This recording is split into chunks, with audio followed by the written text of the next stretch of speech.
Drug-endangered children and child sex trafficking.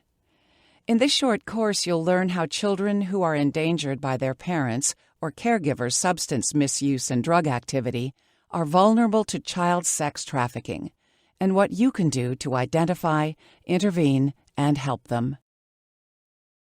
In the United States, an estimated 9 million children are at risk because they live in homes where at least one parent has a substance use disorder. These are only the children who have been identified. We know there are many more.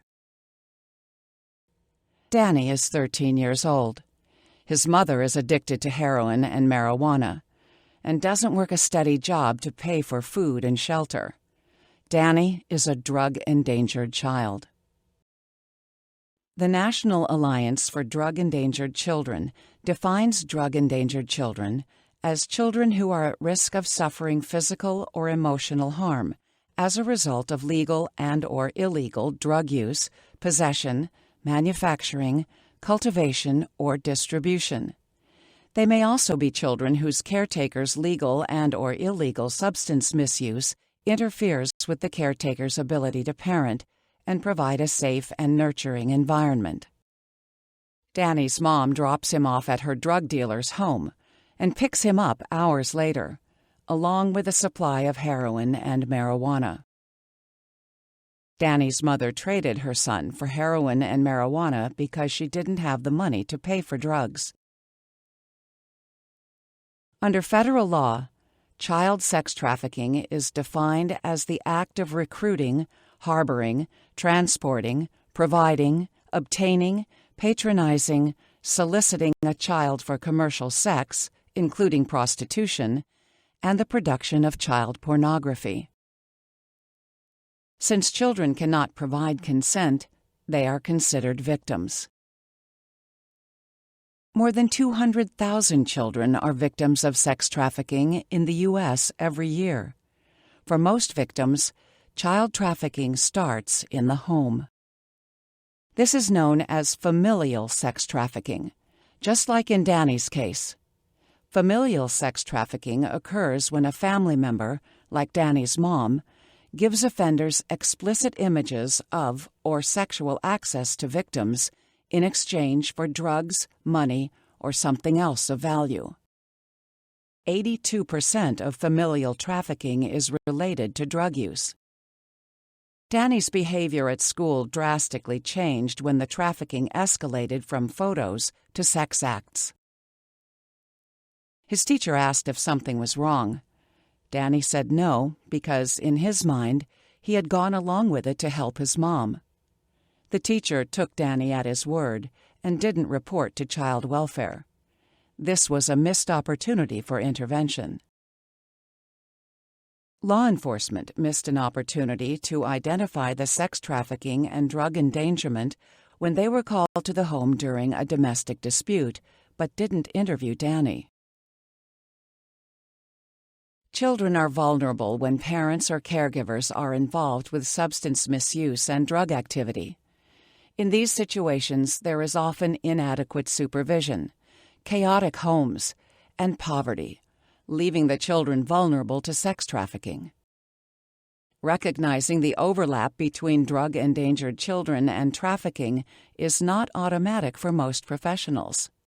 Danny was brought to the emergency department because of severe stomach pain and anxiety.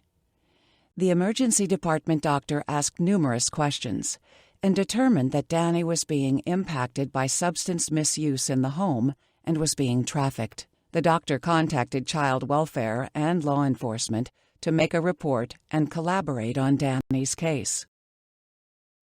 The doctor was trained on risks and indicators of drug-endangered children and child sex trafficking.